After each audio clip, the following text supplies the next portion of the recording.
On today's episode of Let's Grow Together, I talk with Jeremy Fuller. And wow, this is truly a remarkable story of coming from a young age to barely being able to have food.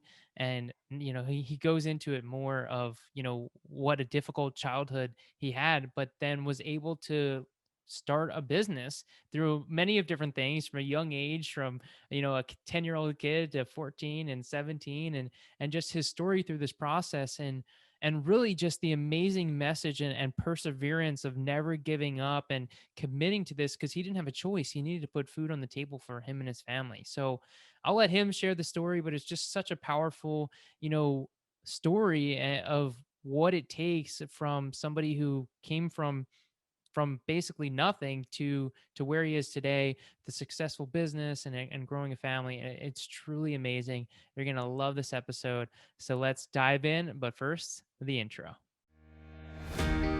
Welcome to Let's Grow Together. My name is Nick Monotadovus, motivational speaker and digital marketing strategist. And this podcast is all about helping you grow both in life and business. Let's dive in. Hello and welcome back. I am so excited for this guest. It's we talked briefly recently, and he told me a little bit about his story, and I didn't want to hear too much more because I wanted to have him on my show and really dive into it where it was being recorded. And so I am so grateful and so happy to have Jeremy. Welcome to the show. Hey, how's it going? It's Thanks good for to being be here. here.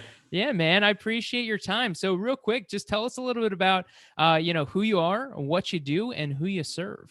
Awesome. Okay. So my name is Jeremy Fuller, and I own a marketing agency that specializes in digital marketing. So SEO, Google ads, and there's lots of different digital marketing aspects. I know that you specialize in social media marketing. So we specialize more in like the Google side, like the search engine part of digital marketing. And we specifically help home care agencies. So we do a lot in the home health space, and we love that community. We love just seniors and helping agencies help seniors reach them. So that's what we do. We help them rank higher on Google and reach more seniors by being found on Google when you search for a home care agency. Love it. Awesome. And I have a special place for the home care, industry, and work with a lot of people in that industry. Is so many just truly amazing people. But what I think is really cool, and I'm interested to dive into, is kind of how you got started in your entrepreneurial journey, because it started fairly young, right? How old were Yeah. you when you first started? Well, okay. So I shared a little bit with you. I can take us back further if you want. Yes, if you've Okay. got further, let's hear it. When I was born, no, Came no, out with I, calculator. No. I sold the doctor something, hey, you need medical supplies. But no, when I grew up, just really destitute as a kid, and my mom was a minister and a traveling evangelist, pastor of a church, and so I grew up in the ministry as a pastor's kid. And there was so many times where my mom would, maybe go preach at a church for a whole week. And I grew up not that this matters a lot, but, not like I'm trying to say, hey, I experienced this or anything, but I grew up mostly in Black churches. So I grew up in Black churches, and because my mom had a lot of pastors that were Black pastors. And so I remember just as a kid, just that's where I spent most of my time, was growing up in church. And she would preach at those churches. And then on Sunday, a lot of times she'd come back home, and then she'd have her own church. And so she would, travel back to our home state or whatever. And then she would preach at her church. So I grew up in the ministry, and, that was really what I was in. And there was just immense poverty growing up in that. And, um, I remember sometimes I would go to sleep and not eat anything. And I didn't know, what to do as a kid. I mean, you're like 10 years old, 12 years old, and you're freaking hungry, right? Like you're starving. And some nights all we would eat, or all I could find to eat in the fridge that, either wasn't bad or whatever, might be saltine crackers. If I could find saltine crackers, and I would just eat that for dinner. That would be my dinner. And so anyway, I remember growing up and I was constantly looking for food. Like it was like, where can I find food? Right. That's all I thought about as a kid, really. And anyway, so my first journey of trying to solve this problem of literally trying to eat was when I was about, I want to say 12 or 13 years old. There was a church that was having a camp meetings, or I'm sorry, it was Winter Bible Seminar, and it was Rhema. Rhema was putting on their camp meeting thing, or Winter Bible Seminar thing. Anyway, so it was like freezing cold outside, and they made everybody stand outside instead of come in. And so there was probably like, I don't know, 400 people out in line trying to get into the doors, and it's like freezing. They're standing out there waiting for the doors to open to get seats. And so these ushers came out to the very front of the line, and they were giving away those little suckers that are like candy cane suckers, you know what I'm talking about? And it's like white and red. And Right. they had a big bucket of it. And so I went up to I saw this because I was just like walking, I was pacing the line because I'm like, there's nothing to do here, I'm bored, typical 12-year-old kid. Anyway, so I go up there and I just grab a whole bunch and I put them in my shirt. And I go down the line and I start selling these little, candy cane suckers for 25 cents a pop. And I say, hey, would you like one that's 25 cents? And some people would give me, $5. Or like, they know what I'm trying to do. They felt sorry, what kid would go down the line and do that? Other kids are like coloring or something. I'm trying to eat over here. Right. So anyway, I went down the line. I sold these candy cane suckers, and I'm sure there's a name for them. I don't even know what they're called. I didn't care. I think you're I right. I just, mean, candy canes, that's what I know them yeah. as, but yeah. So anyway, so I sold them, and that night I bought my mom and my sister and me dinner at Shoney's. Shoney's was my favorite place. So I said, we're going to eat. I'm taking us to Shoney's. So that was my first entrepreneur, experience as a kid. Amazing. Oh my gosh. That's incredible. It's such a great again, way to start, because you're just kind of, a lot of people, when they start entrepreneurship, it's to create freedom, or get out of the 9 to 5, but here you are, just trying to eat, man. Yeah. Amazing. Yeah. And so that kind of started my journey, and I was like, wow, I bought food not only for myself, but I was able to buy food for my mom and my sister. And it wasn't that my mom and dad didn't work. I mean, my dad worked. It's just that they didn't know how to manage money. It was like paycheck to paycheck type thing. They didn't know how to plan out finances. Like it was chaos growing up as a kid. My mom was like just completely dedicated to the ministry. That's her mind. She just wanted to help people and minister to people, right? That was her heart. And that's where she spent all of her time. I mean, if you look back and say, well, you got to feed your kids and you got to, right. But it was just one of those things where there was also like, my mom didn't want to seek help from, government assistance or whatever because of embarrassment. And so we didn't have that. Right. And so I even asked, hey, let's go to the food bank, or I want some food. Come on, let's go, and it just never happened because of embarrassment or whatever. But I didn't really care. So anyway, I took it upon myself. I'm like, well, and we were homeschooled, so it wasn't like I was going to school and they noticed that I was starving. You know what I mean? We were homeschooled, so didn't have an opportunity to get food anywhere else but home. So anyway, so that kind of, learning about how to make money, that it could impact my life and solve my immediate problem of wanting to eat, that put me down a journey of self-development. And I started reading books by Napoleon Hill, Think and Grow Rich. And I started getting my mindset right. And that changed my whole life. It changed my whole perspective. It enlightened me because, see, being homeschooled, I was only taught on the principles and the mindsets of somebody who didn't know how to manage money, right? So I went and I started teaching myself because there was a lot of stuff I did in homeschool teaching myself. I just started teaching myself about money. I started teaching myself about business because I wasn't going to let somebody else define my future, right? And in those books, it started talking about that, taking responsibility for yourself, right? If you do something, take responsibility, change it, right? It's not this person's fault or that person's fault. It's my fault why I'm not there yet, right? So I started learning all that. Yeah, I love that. Taking ownership, taking responsibility.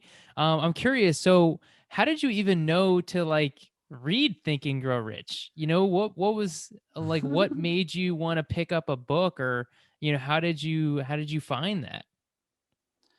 uh, I just, again, out of desperation, I knew that there was a better way to live life.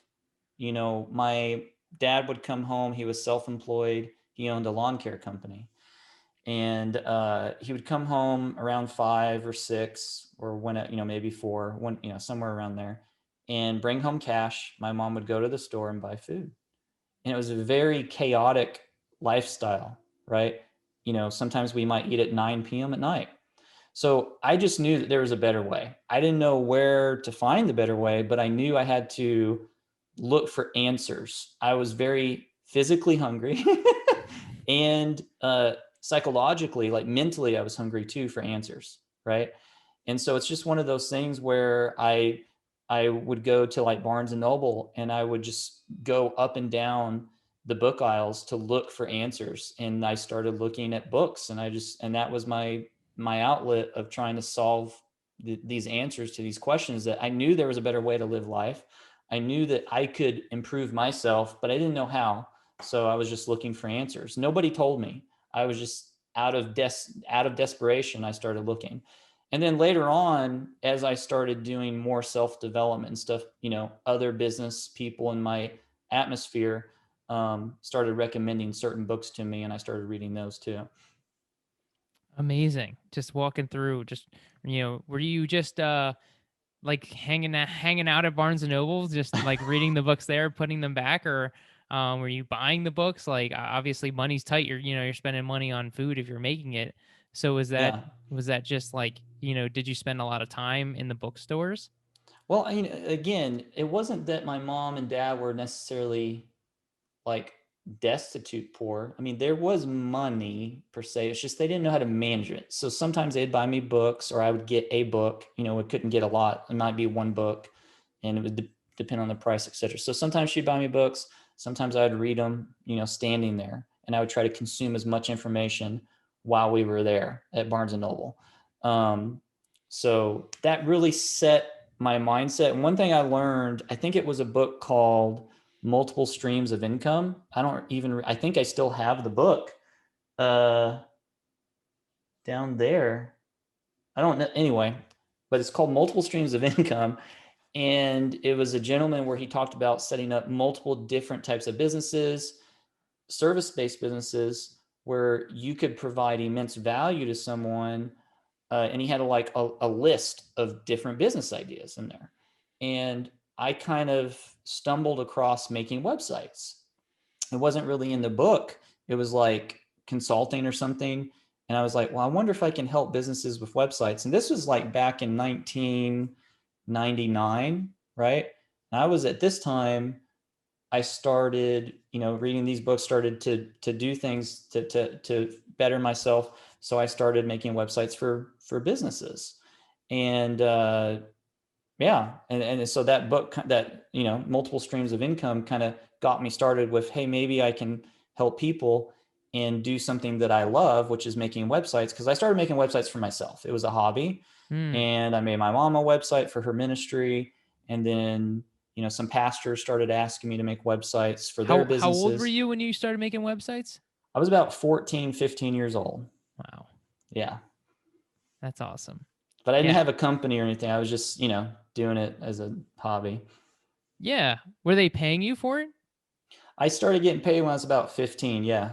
Okay. Yeah. So you did some like pro bono figuring stuff out, not really sure how to do it. And then once you kind of got there, you started, Yeah, being able to charge everything was for it. free for like the pastors that, that were just friends of my mom or whatever. They were small little websites, and then some were business websites or whatever. But that was all free just to kind of get experience, so to speak. I think one of the biggest things in our day and age is people graduate college and then they go and they expect this high salary and they have no real world experience. Mhm. And then they go, oh, there's the big shocker. Nobody wants to hire me. So for me, I didn't know any of that concept or know anything about it. I loved making websites, and I started early, when Google was coming out. Um, Actually, Google wasn't even popular back then. Like, people didn't even think about Google. It was Yahoo. Yahoo was the big search engine, Mm. and they back then they had like the directory links and stuff. Like, you had to be in the directories, and then it eventually turned into a search engine. But yeah, so my first business, so get this, my first business that I actually sold website to, there was a gentleman, he was a pastor, and he had a TV show. And at the very end of his little video, he said, you know, if you need prayer, if you need anything, or if you want to get in touch with us, email us. I'm like, what? That's a really bad way for people to get in touch with you.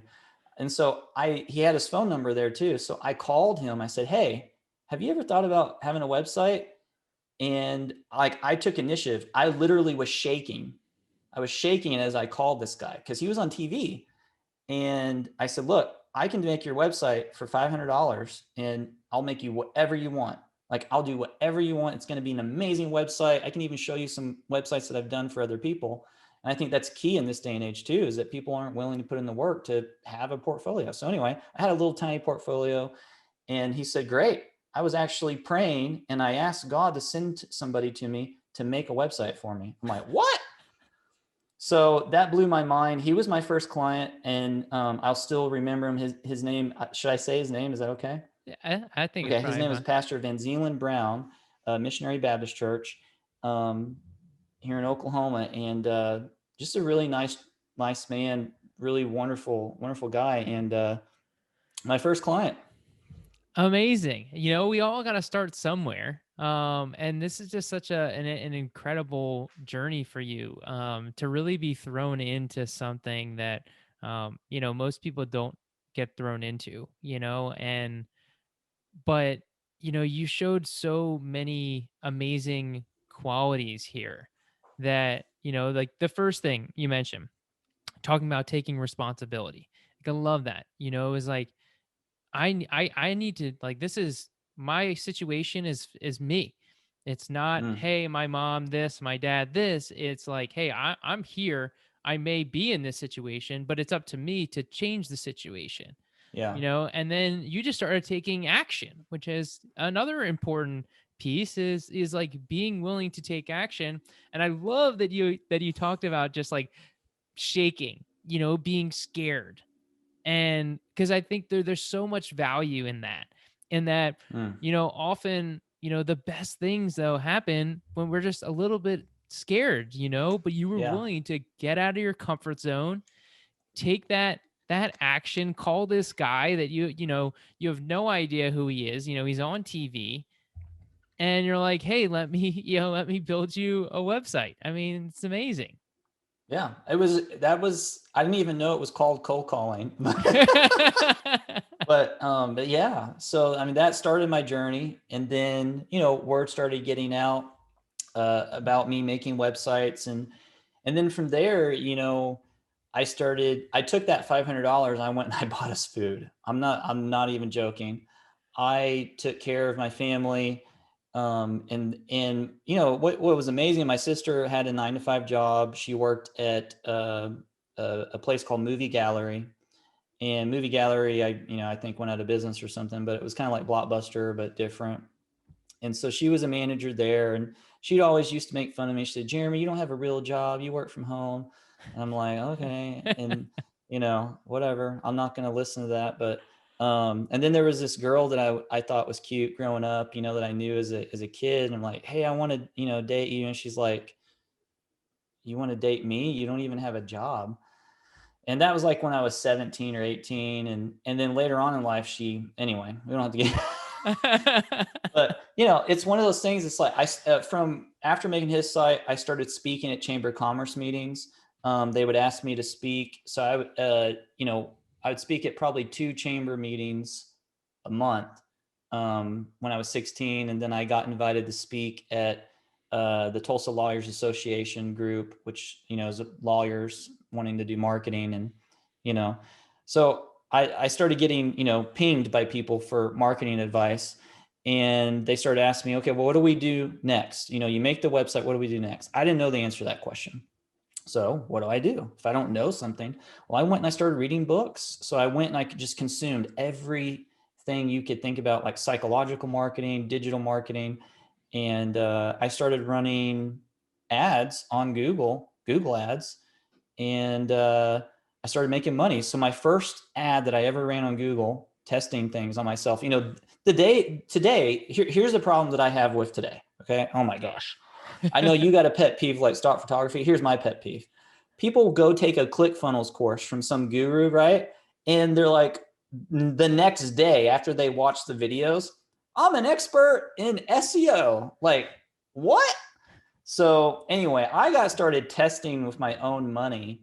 And I think that's the big difference about our agency is and what I do as a digital marketing person is that I only do stuff that has worked for me, right? Will other stuff work out there? Maybe. I don't know. If I haven't tested it, I'm not going to give my opinion on it. But I only will do marketing for my clients I've tested myself. So when I first got started, I was doing affiliate marketing. And I sold, there was Joomla out at the time. WordPress, for our websites wasn't even big back then. Now WordPress just crushed them. WordPress used to be for blogs, and then they added the page feature. Anyway, so I was selling Joomla templates, okay? And I think the commission was like $25 if I sold one. So I put up some Google ads, and I started generating, I think it was like $50 a week or something like that. I don't remember my profit. Like, it's been so long, but I started making money. Like, I was doing like $20 a day, and then I was making back, I would make a sale, and I'd have total profit of like $40 or $20. I was making back what I spent plus, right? And so that really opened my eyes, and I started doing more, and I scaled campaigns. Eventually I got over to other affiliate programs, and I was doing a bunch of stuff, and I started spending, my top performing campaign was like $5,000 a day. So, Wow. I was making pretty good money per day on that campaign. And from there, I bought my dad a truck. I, helped out the family, and he needed a truck to go have a job, which was weird. I'm like, isn't it the other way around? You have a truck from the job. But anyway, my dad was struggling with work. And so I took my earnings and went and bought him a truck. And then I didn't have a truck. So I was like 18 at this time, and I had to go buy me another truck. So anyway. Amazing though. I mean, here you are, buying your dad a truck. I mean, come on, dude. This is like I mean, this is incredible. This is like so, it's reverse from how most of us I grow up. know.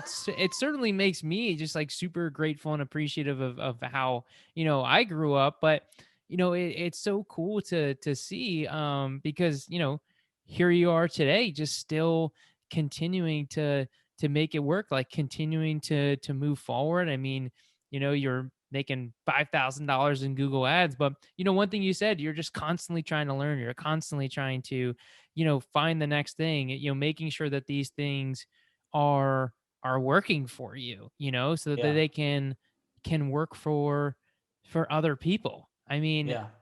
I mean, you bought your dad a truck. I mean, that's just, I mean, what a I guy. still Like, remember the truck. It was an F250. It was a Ford F250. So it wasn't F1. It was even better. Like, I found a good deal. It was a pretty good truck. That truck lasted forever too. Gosh dang.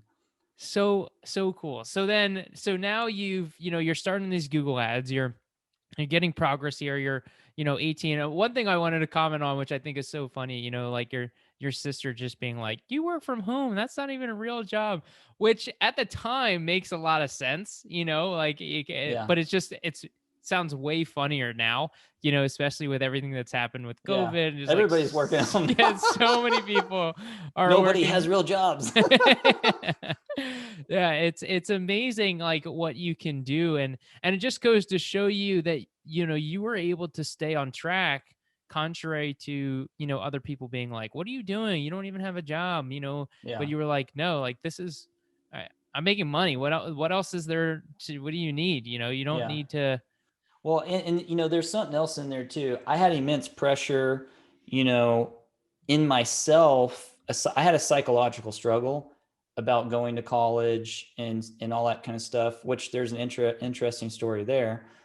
Um, because, not only did I have my sister saying that, I had that girl. I mean, you could call her the first girlfriend or whatever, and she's like, she just kind of looked down on me because I didn't have like, some people or guys that she was looking at, like their dad was really well, they're okay.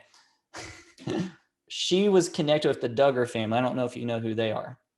Mm-mm. So they had like all those kids and they had like a TV show. So they lived in Arkansas. I live in Oklahoma. So anyway, we were always move over there and hang out with this family. Anyway, so this girl, like she would always look at like a guy like from the Duggar family, and they had like a car lot or something. So they were making money from like a real job or whatever. And I'm over here doing like websites, and that's like nobody knows what that is at that time. And so she was like, "You're doing nothing." But I had this immense psychological struggle in my mind to really like not give up. And I had so many opportunities. I remember there was this one client that I had when I was, I was speaking at one of the chamber gigs, and he became a client of mine. I made his website. And I mean, this back in the day, there was no animation with websites, like stuff didn't move. So I actually created new technology to make something move on a website. It was called Busy Bee or something like that. He wrote a book. He was an author, and the bee like moved on the website. It was really cool. I was so happy about it. He said he was happy about it. Anyway, so we meet. He's talking on the phone at a coffee shop, and then I don't know what happened with the phone call, but he already saw the website and he said he was super happy. He gets off the phone call and just starts cussing me out. And everybody in this coffee shop like is hearing this. And I've got these people in my life saying, "Hey, you don't have a real job. You're making websites, blah blah blah." Then Google didn't even exist back then. Like, well, it probably did, but nobody knew about it, right? And then he's cussing me out. So I had, from that experience, I was just like kind of really sad. Like maybe I should just give this up. But there was something that rose up within me that said, look, it doesn't matter what anybody else says, right? And I don't know if you can see this behind me. Can you read that? I'm coming for everything that they said I couldn't have. And that's like a woof. Yeah. So I saw that online, and that's like been my whole persona, my whole life, is that, everybody said, I don't have a college education, right? Everybody said, oh, you're not going to make it. Oh, you don't know this or that. And if I had listened to them, I would have never got to that level of making more than $5,000 a day in Google ads, right? It was crazy, right? And I had so many opportunity to give up, but I never stopped. I think that's the biggest problem with business owners. If you look at the statistics on people starting a business, most of them fail, right? Like it's a high percent. It's because they just give up. Yeah, I think it's 80% or something Yeah, like it's that. crazy. Small businesses fail within the first 3 years, something like that. Yeah, so I've been doing this for 20 years, and I had so many opportunities to give up, so much adversity. I mean, I literally grew up not eating as a kid, but I just would not give up. I didn't have an option to. What do you think?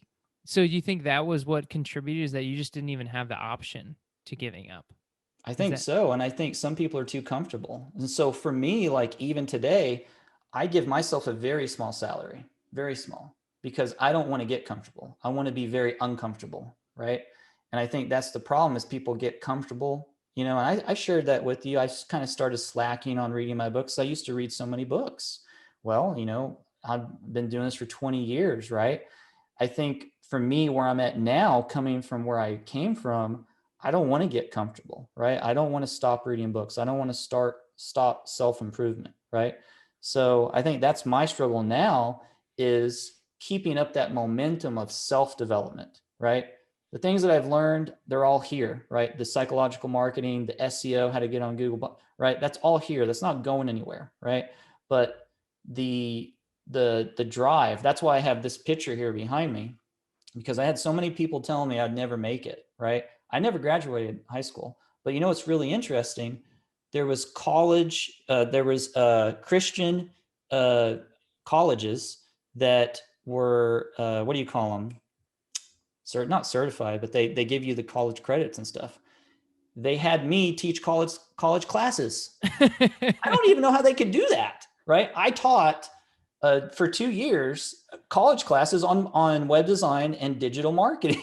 So I'm like, one, that was really weird for me. And if you research me, I will show you my curriculum on what I taught the students. I had students telling me that my class was more advanced than some of the other classes they were taking. I'm like, what? And so anyway, I never graduated college, and I was teaching college classes. This was like when I was like 27, 28, something like that. So anyway, never give up. Yeah. Oh my gosh. It's Sorry so if I'm just going no, on. no, you're doing amazing. This is so powerful. These are the things of you know having these are things that people hopefully can resonate with, or hopefully don't have to resonate with, but if they are, man, this is super powerful. you know because here you are, never giving up, people telling you, you can't do something, and you were like, I don't care how many people, you know tell you what you can't do. And I think that's just such an incredible message. And what I've found too is, like, I personally have had a lot of people tell me that I can do anything, and I've had a lot of Mm, people that have been super supportive for me, and I'm grateful for that. But at the end of the day, it doesn't matter either. We're still in the same mm, boat. We both have to you have to do it. yeah. You have to believe in yourself that you can do it. Regardless of however many people are like, "Hey, you can do it." If you don't believe it yourself, it doesn't matter how many people tell Yeah. you. I wonder if there's like a rebellious side to me. It's like, okay, you tell me I can't, watch me now. I wonder if that's what has drove me. I don't know. I mean, it's certainly possible. I mean, that's like, if you've ever read the Four Tendencies. I mean, that's one of the tendencies Is by it? Gretchen Rubin is the rebel. Where someone tells you that you can't do something, or tells you to do something, you're going to do the opposite. Um, but yeah, I mean, I want to read this quote again. So for those of you guys who can't see it, aren't watching the video, but it says, "I am coming for everything they said I couldn't have." um and that's just amazing, because are you still on that pursuit now? Yeah. Yeah. And I try to tell myself, hey, you know, they think that you're not going to do this, or I have a competitor or whatever. We're not even going to think about competitors. We're going to put ourselves on a whole nother level where we're not even aware of that word, right? That's where I want to be in our business, right? And so yeah, I still think that way, that I'm going to be the best dang digital marketing expert for SEO and Google, not only for home care agencies, but in the world, right? And so, yeah, I'm still pushing for that. Awesome. Yeah, and one thing I wanted to, like, circle back to, which I think is super important. You talked about just like consistently being uncomfortable. Mm. And you mentioned that you're somewhat like paying yourself a lower salary. I was curious if there was like other things that you've done, over the years or even more recently, to put yourself in those uncomfortable situations. Well, I would say, so I've been doing digital marketing for 20 years, and everything that I do for any of our clients, it's all stuff that I have tested myself, right? I've made a lot of money either myself or a lot of money for some client in some niche. So me and my wife, I used to live in a small little tiny little house. It was my first house I bought when I was 25. And um it was okay. It was a house, I don't really need anything fancy, and I still don't, right? But I had a heart to heart with my wife. We sit down because we've made so many companies millionaires outside of home care, right? Because we serviced all kinds of companies. I mean, I'm doing 20 years of marketing, right? And I said to my wife, I said, well, look, we've made this guy a millionaire, this guy a millionaire, this guy a millionaire, but what about us? And it wasn't like a what about us so that I can go drive a Ferrari or whatever. I don't really care about that crap. It was about, there were times where me and my wife wanted to go on vacation, and it just wasn't really financially feasible. So me and my wife had a heart to heart, like, we're making all these people millionaires with the marketing that we're doing. What are we doing wrong, right? And so that self-reflection, right, of taking responsibility, because even though making other business owners very successful, we were not necessarily unsuccessful. We didn't have a need for anything. We had new cars. I like Toyota. They weren't like Mercedes or anything. We were doing okay, right?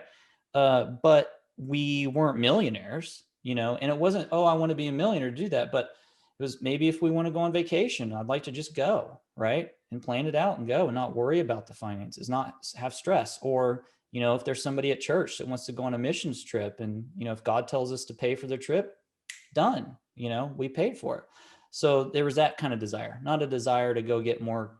I'm a more what do you call it, minimalistic living. I like Hmm. that concept. So I have very few things. I have like a few t-shirts, a few pair of jeans, and that's it. Like, I don't need anything else. So Have you read the you know, book, The I Minimalist? haven't, but I've watched a lot of YouTube videos Mm. on living without like a bunch of crap.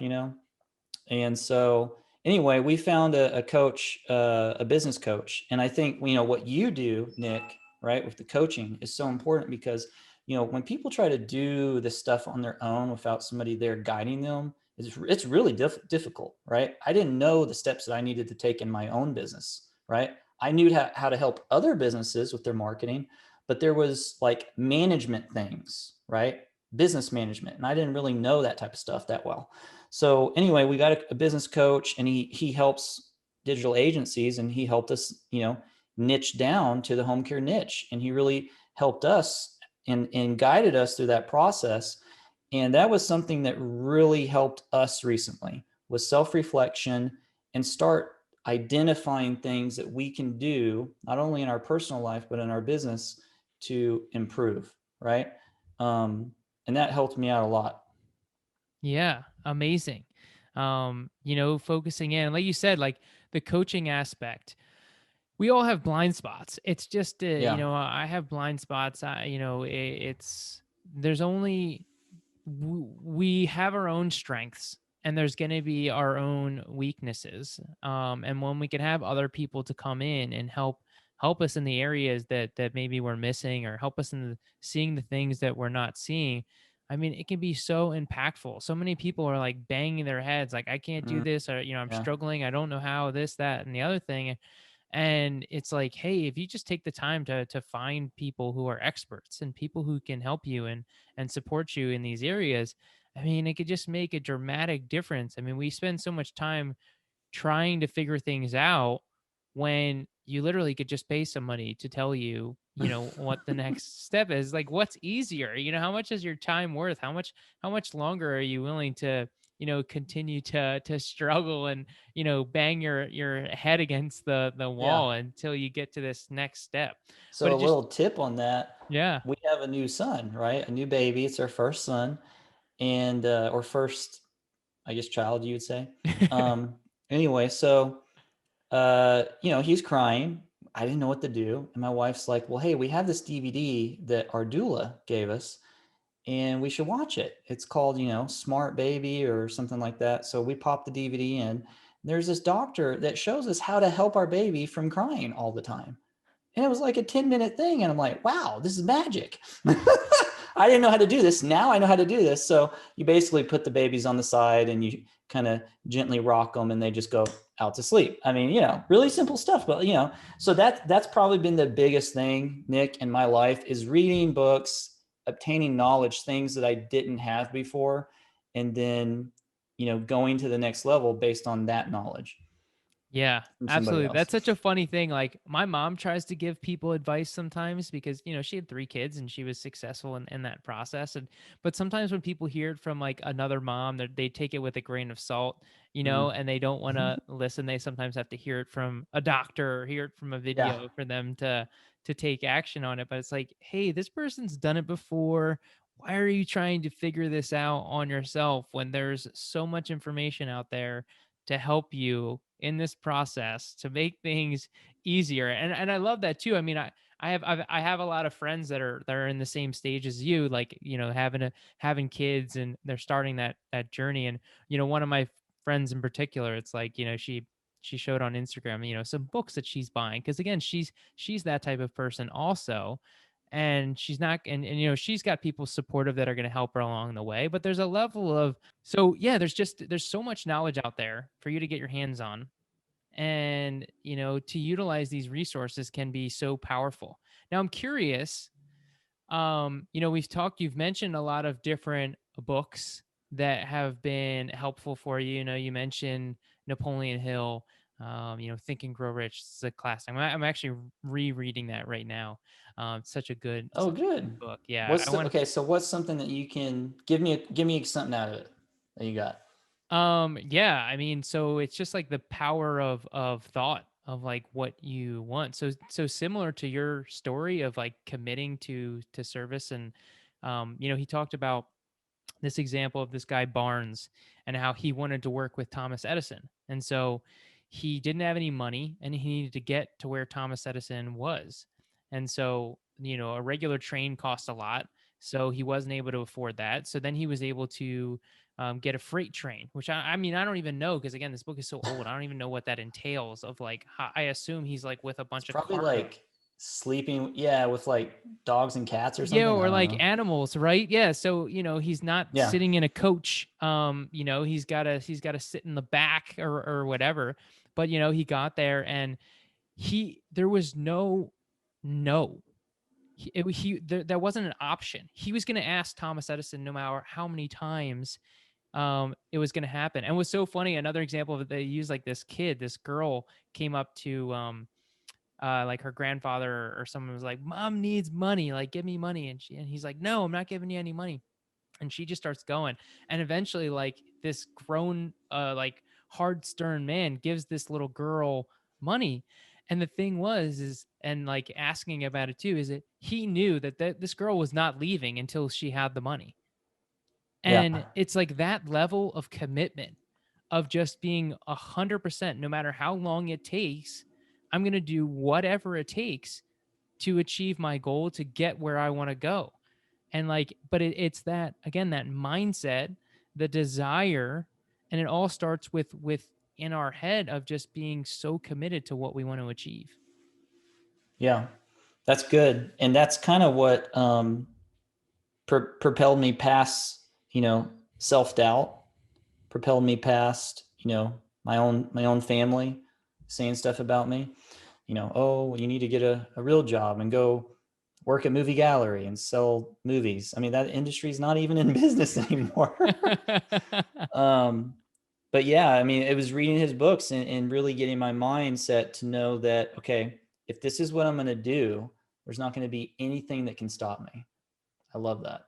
Yeah. So you were asking me about books or something. Okay, Yeah, go ahead. so I was curious of like what I got to change the questioning, because every time I Okay. say one book, nobody ever says one book. So I'll just change it and say, like, do you have like three books that, and you could start with one, but if you have more, that's fine as well, that just like truly were life changing books? And you mentioned a few, so if those are, you know, your choices, that's totally fine.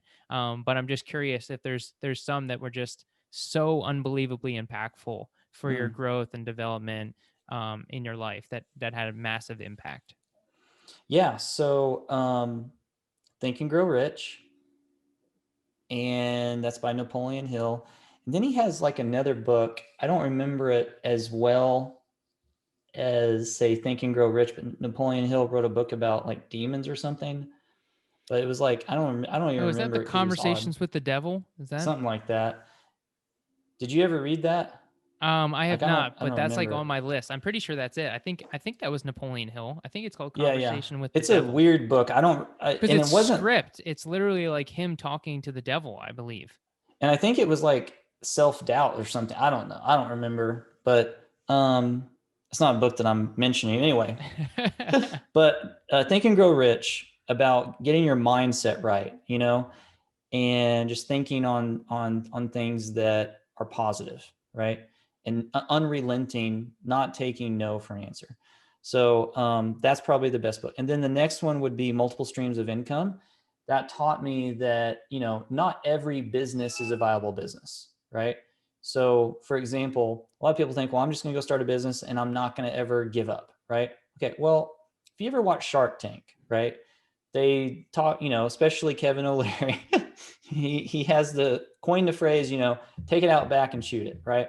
So there are a few businesses that just are really hard, okay? And some of those are like low margin. So, I've had multiple different businesses I've been a part of. I've been an investor or partner or whatever, right? And one of them was selling shakes. And I told my partners, I said, look, this is a stupid business. There's no margins here because the shakes are like, at max. I mean, you're not going to be able to charge like $10 for a shake. And even if it was $10, I mean, after you pay rent and the employees, we got to sell a lot of shakes, right? So I was right. It went out of business in a year, and it wouldn't matter how. And well, not the cool thing, but the interesting thing is, it was right beside next door by Planet Fitness. So location was good. I mean, you had tons of foot traffic coming in and out. That would buy the protein shakes. It was right there. We all know Planet Fitness doesn't have protein shakes. So anyway, it was a really good location. It's just that we would have to sell so many shakes to make any decent profit, or even a profit that mattered to anybody that was partners. And so knowing your business, having a plan, I think that's key, because it really was like let's start this business. It wasn't like, well, we're going to go research it. And there wasn't they weren't really listening to me. And it was an offshoot from another business I was a partner in where there was higher margins, and, that worked out real well. But anyway, so I think Multiple Streams of Income is another good book. It kind of teaches you about different business models, what kind of business is good, etc. So that was a good book that I read. And then recently, I haven't read these yet, but there's a book called Eat That Frog. I'll get it and I'll show it to you real quick. Hold on. Eat That Frog. I like the title Okay, already. so can you hear me? Yes. What were you saying? I was saying Eat That Frog. That's a great it's a great title. I'm intrigued already. So there's the book. It's by Brian Tracy. I have yet to read it, probably because I am procrastinating. But that's what the book is about, is to stop procrastinating.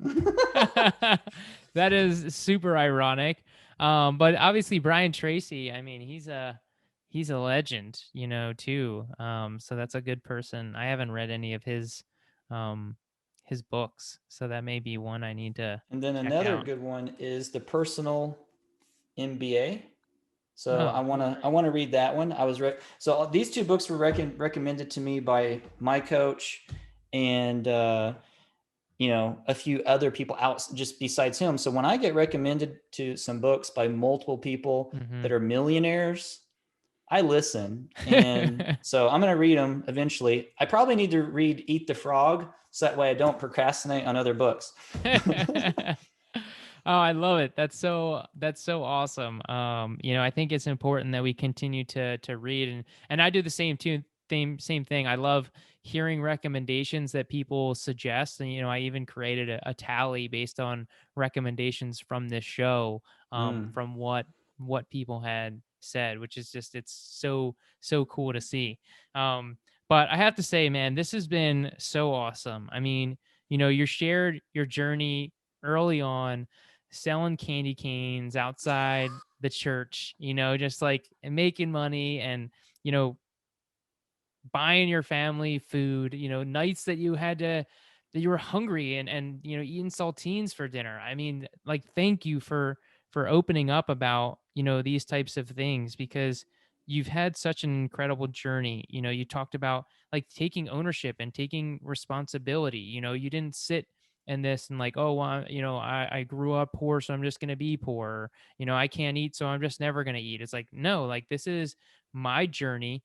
I'm going to do whatever it takes to get food in my belly and then to be able to support your family, is just an incredible aspect as well. And you just, figured things out, you you started with the websites and it was a hobby, and then, you took action. I love when you said, you were cold calling, you didn't even know that it was called cold calling, at that time. And but we're willing to take action, Mm, taking action and doing something that was uncomfortable, that was scary. You're shaking. I mean, what an exhilarating feeling to do something that is actually causing you physical, you know, shaking. I don't know what else to call yeah, that, but like, to take action, even feeling that is just, it says a lot about you.